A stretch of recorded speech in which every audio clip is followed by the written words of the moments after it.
नमस्कार दर्शक बंधु कन्यादान सीरियल देखिए जबरदस्त सीन अच्छी एबे अर्जुन राजीव को तांको षड्यंत्र विषय कहीदेले।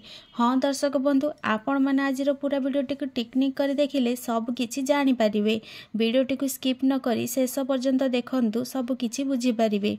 एबे दर्शक बंधु आपण मानकर प्रिय सीरियल कन्यादान सीरियल देखिबा को पाइबे जे अर्जुन आराध्यांक घर को आसीथिबे। तापरे आराध्यांक परिवार को कहिबे एई फ्राइडे रे मो दुकान ओपनिंग अच्छी आ तमे माने समस्त जदि आसीबो ताहले मते बहुत खुशी लागिबो। तापर आराध्यांक बापा कहिबे राजीव को जगदीश सेई दिन दुकान ओपनिंग करबा को जिद करिले आ मो तांकू मना करि पारिली नाही। राजीव अर्जुनक आउ तांको ससुरक कथा सुनी कहिबे मोर कोन अछि मोर होटल ओपनिंग पई आउ गोटे डेट फिक्स कर देबी।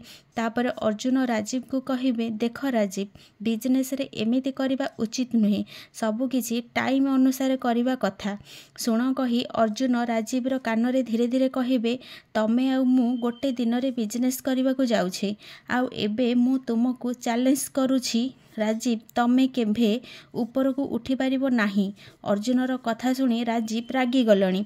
एबे दर्शक बंधु कन्यादान सीरियल ले कोन अर्जुन रो षड्यंत्र राजीव घर परिवार आगु को आनी पारिबे कि नाही कमेंट माध्यम रे जणांतु। आज संध्या 6:30 रे देखंतु कन्यादान।